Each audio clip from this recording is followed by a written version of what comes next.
Well, good afternoon, everybody. From our parish family to yours, I wish you a blessed, happy Thanksgiving. If I don't see you, I hope that you're able to have a little time this week to slow down a little bit, to be with loved ones, to count the many blessings that God gives all of us, to really appreciate those moments that we have as the holidays approach, how precious they are. I just want you to think about another question. What are you hopeful for? What gives you hope in this moment? What specifically are you hopeful about at this time? Maybe, you're just hopeful about the ability to gather as a family to see your grandkids. Maybe it's been 2 years since you were able to celebrate Thanksgiving and be with the whole family in a way. Maybe it's the Thanksgiving and the hopefulness for your kids that as they graduate from high school or college, maybe this year, that they have new possibilities and new hopes for themselves to make a difference in the world, to go out after this COVID time and to really have new life and new possibilities for them. And maybe you're hopeful for yourself or a loved one who's just gotten a new job, a new career opportunity, and it's a blessing for the whole family. So that new opportunity gives you great hope. Maybe you're just hopeful for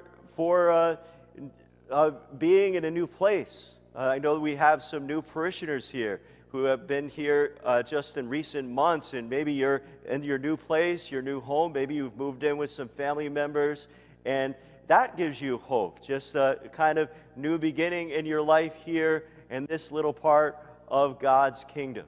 I'll just share with you that my own hopefulness comes from God, and it comes from people, and specifically the people around me. And we look at these past 2 years, and they've been so difficult. We remember that it's almost 2 years now that the church shut down, and never in our lifetime had that ever occurred, that churches shut down. We all had to deal with that reality. Parents, grandparents severed from their kids, school teachers, whatever job you are in, it's a very, very difficult time. And we can have gratitude now for our family and for God's blessings in our life and have hope. For me specifically, it's God and the people around me that I have hope for, because without them, I couldn't be here preaching the gospel. I'm just so grateful for so many different people, which I'll mention a little bit at the end of my talk today. Well, just to let you know up ahead here, this message I'm giving is not something that I do or we do it in the parish here all the time. This is a kind of once-a-year thing. We talk about Christ our Light, this little campaign, and it's all appropriate that we celebrate today Christ the King. So as the United States celebrates the holiday Thanksgiving this week, and that is a special blessing just to give thanks, the church all appropriately celebrates in our calendar the end of the liturgical year and the feast of Christ our King. Christ is the King. He's King of the universe, King of heaven and earth, and Christ is King in our hearts. He invites himself, and he desires that we enthrone him in our hearts. And we heard today in the Gospel of John a little bit about the nature of God's kingdom. Maybe something a little surprising and unexpected if you haven't heard of the nature of God's kingdom. The Gospel, according to John, we heard, Jesus is at trial. He's in the middle of his passion. Pontius Pilate, the governor, heard something about this guy. He starts to ask around. He heard rumors. Is he really a king? What kind of king is he? Well, Pilate then pulls Jesus aside privately, and he asks him that question. Here's what how Jesus responds. John tells us this. Jesus says, "My kingdom does not belong to this world. If my kingdom did belong to this world, my attendants would be fighting to keep me from being handed over to the Jews. But as it is, my kingdom is not here." My friend, we get a little glimpse of the nature of the kingdom. The kingdom of God is not of this world. We believe as followers of Christ that we are citizens of the kingdom, that Christ has won the victory and has won for us a kingdom. But we are not yet fully realizing the blessings of that kingdom, the full blessings that we all hope for, that we long for, the blessings of life and peace and joy. We, my friends, if you think about it, live in a tension. We are citizens of that reality that's breaking into our world, that kingdom, but we are not yet fully there. We live in a tension where we experience suffering. We experience grief and loss. We experience heartbreak. We experience separation. We experience sickness and disease and death. We live in that tension and that reality. But what gives us hope is the promise that God will bring us that fullness of the kingdom. That hopefulness and strength comes from God's grace. And with God's strength and with the hope He gives us, He also gives us a mission. He gives us a task. So in the next verse, John gives us a little hint of what that mission, that task, is all about. But John says, so Pilate said to Jesus, then you are a king. Jesus answered, you say I am a king. For this I was born, and for this I came to the world, to testify to the truth. Everyone who belongs to the truth listens to my voice. Well, my friends, there Jesus says why He came to this world. He came to this world to testify to the truth. He came to this world as the voice of truth. Our faith is all about hearing. It's all about hearing the good news. And think about this. We are inheritors of that voice of truth. That voice of truth has been passed down from generation to generation to generation. And a chain that goes back 2,000 years to the very voice of Christ. And our task involves announcing that good news, proclaiming that good news, the truth of Christ that will set us free. We've all inherited that. We've received that announcement, and then we go out and we as a church proclaim that good news. That's part of our mission and why we exist here. You know, if you have been a parishioner here at St. John's for the past few years, you know that before COVID, we started to look at how we could be more purpose-driven as a church and more mission-focused, focused on the mission that Christ gives His church. We started to challenge the culture of the church to think about why we exist as a parish, why we exist here in this little part of God's kingdom. And we challenge people to think about the unchurched, those who are far from God, because that's where God's heart lies. Jesus speaks about the lost sheep, and He has a passion, God Himself, a heart for that lost person, that person who may be in the margin, that person who may be unchurched, doesn't have a church family, or is far from God for whatever reason. Well, here's specifically the mission that Christ gives His church, and this is our mission. It's love God, love people, make disciples. You've seen that posted everywhere here. It's over in the vestibule on the wall. It's in the website. It's in our bulletin. It's put up on the screen. 6 simple words, because that's Christ's command for His church. That's why we exist. That's why we're here. But you know what? It doesn't just involve reaching out to those far from God. That's where God's heart is. But it also involves every one of you, every parishioner. We've spoken about discipleship. Disciples are lifelong students, followers of Jesus Christ. Whether you're 8 years old or 80 years old, you and I are all called to make a step. Whatever that next step at this point in your life's journey might be. It's different for every one of us. It's unique. And so we want to make that discipleship path clear and accessible for everyone. So this mission focus that we want to have at St. John's, not just about the people outside of the church, not in the pew, but it's about every single one of us gathered here as well. Then, some people are called to leadership. Some people are called to take another step to lead others with this mission and this vision. And we've begun to now cultivate people in various roles of leadership. In the future, it can't just be about the priest or the deacon even. It's about those who are called to lead others. We want to equip those and empower those people to lead others in the staff, various ministries, and the parish. That's how the parish is going to thrive in the future. And finally, I just want to point out that our specific strategy is meeting people where they're at and when they come to church. Our greatest chance to meet an unchurched person is on the weekend. It's when someone comes to Mass, to church, for whatever reason. We want to be a church that is radically welcoming. We want to have an environment here of Mass that is excellent and it's irresistible for everyone. Where from the door, they're welcome with a warm smile with our hospitality ministry. Where in the music ministry, they hear God's praise. Their hearts are lifted up and inspired to worship God more deeply, the level of their heart, in a way that only music can touch their heart. And then in the message, they are nourished and challenged to come back week to week to week to grow as disciples.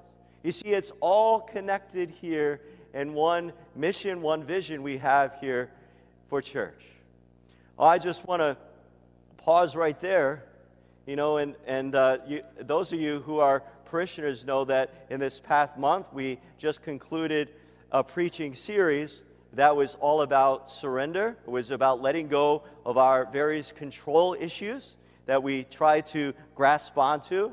We were saying in that message, Confession of a Control Freak, that we're all control freaks, and if we can just let go a little bit of those things, then our relationship with God and others will grow.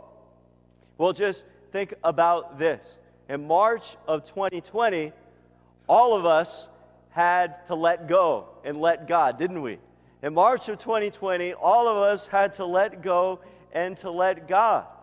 It just reminded us in that moment that God's plans are not our plans. God's ways are not our way. And the same was true for here at St. John's in the church. We had this great plan, this great strategic plan that we were putting into place. It was about 3 years long, and we were halfway through it. Well, then came COVID, and the whole plan basically got ripped up and thrown out. That was it. We had to pivot, as many people did, too. Parents and teachers and administrators in schools, everyone had to pivot, and their lives changed in that point.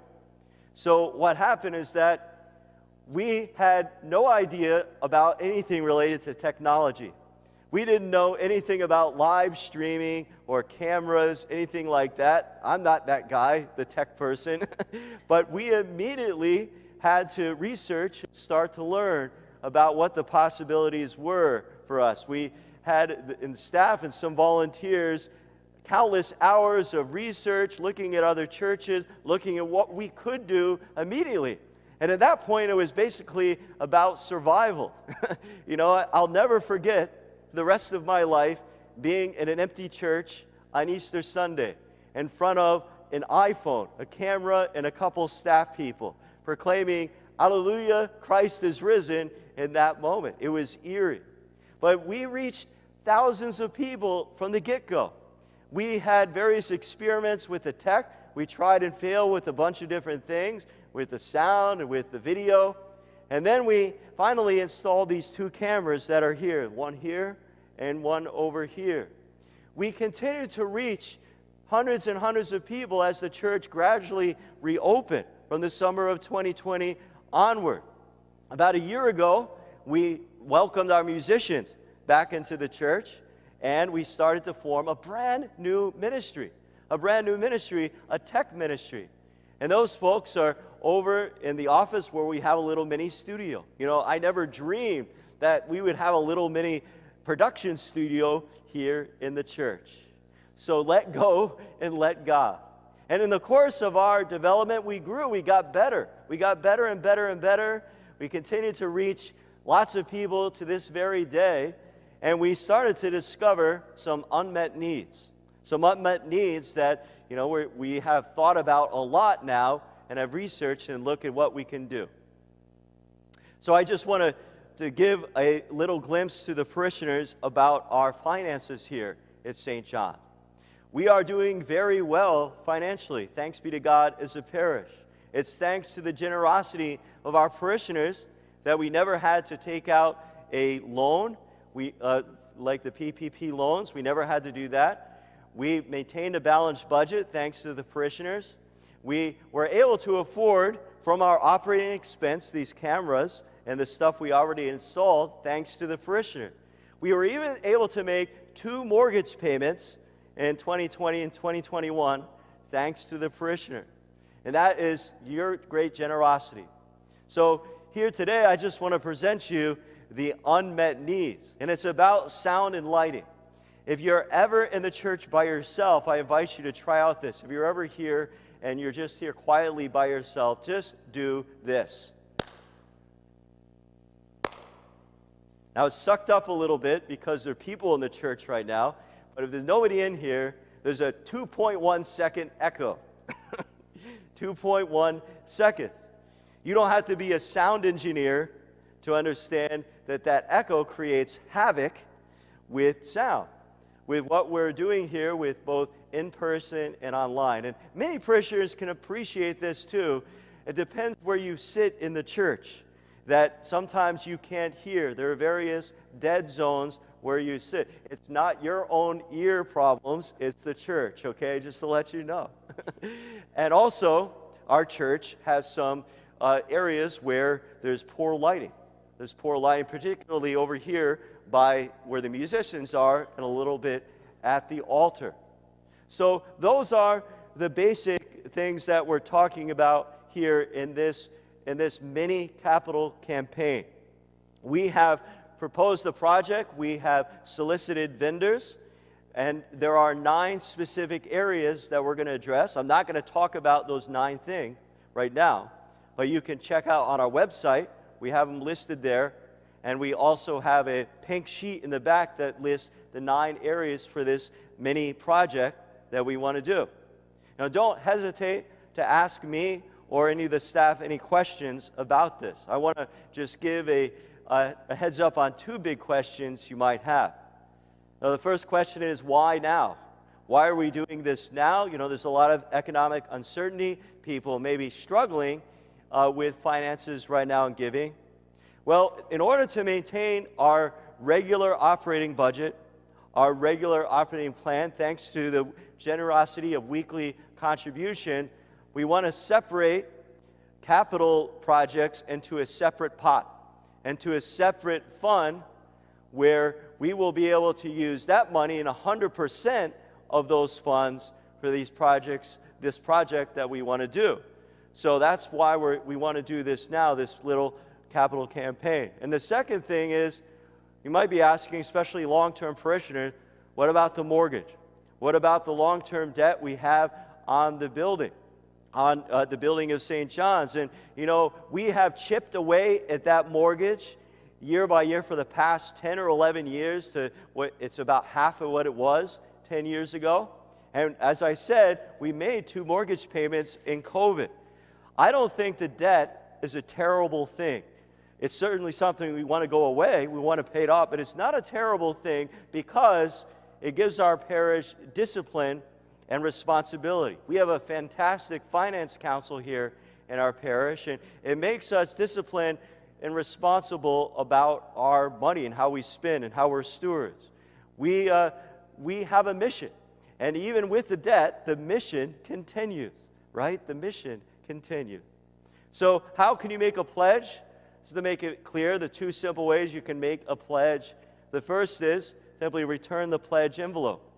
Most parishioners should have gotten in the mail this past week a pledge envelope.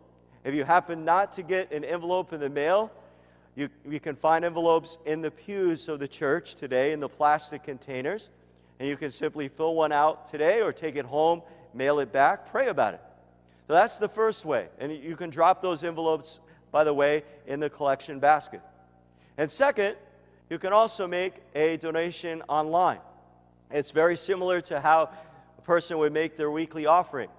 Go to churchofstjohn.com, You'll click the link Ways to Give, and then choose the option. Make sure you choose the option, Give to Christ Our Light Capital Campaign. Well, those are the two options. My friend, I just want to point out to finish tonight that this campaign is not primarily about sound and lighting, about the equipment, about trying to mitigate that echo and put in different material. Those are all important things, but the primary purpose here is really about people. It's about people. It's about our musicians, like our wonderful 4 o'clock praise and worship band, #MTB. They're both in person here and online to lead us in worship. It's about our Spanish musicians at our Spanish 6:30 Mass Saturday evening. It's about Noel, our new coordinator of music ministry, who leads the music ministry Sunday mornings at 8:30. It's about our Sunday 11 a.m. ensemble that has come together and been built up only in recent months and are doing a wonderful job. It's about that new tech ministry, these guys over here who are leading people, connecting people from afar. You may not be aware of all the things that we do that now we reach out online. So we have the rosary, we have Bible study, we have holy hours, we have weddings, funerals, and baptisms that all are able now to be online. That was an opportunity that we didn't dream of previously. Those are all in addition to the weekend Mass. And again, as I say, it's about people. It's about engaging people wherever they may be. I just had a wonderful conversation on Friday with someone some of you people know, Carol. Carol was a parishioner who attended the 4 o'clock Mass. She moved to California a few years ago. She follows us every single week online, and we love you. We miss you, Carol. And it's about people we connect with and reach in Florida, in the Philippines, all around the country and the world. But it's not just those people, it's our own parishioners locally here. Because there are times people aren't at Mass, they can catch the online Mass. And people are being connected in ways that we didn't think of before. The good news, the voice of truth, a message of hope going into people's homes in a way we didn't think of before. That is an amazing, amazing part of our mission now. So what am I hopeful for? What am I hopeful for? I am hopeful because of the people around me. The people around me who do all these wonderful things, who have stepped up in ministry and as leaders. Most of these people here are volunteers. They do it because they are called to do it by God. So I am hopeful and dream, and I just invite the parishioners to dream with me about the possibilities of preaching the good news, of reaching those far from God in our little part of His kingdom. Well, may you have a blessed Thanksgiving. I wish you a blessed Thanksgiving, and thank you so much. God bless. Thank you.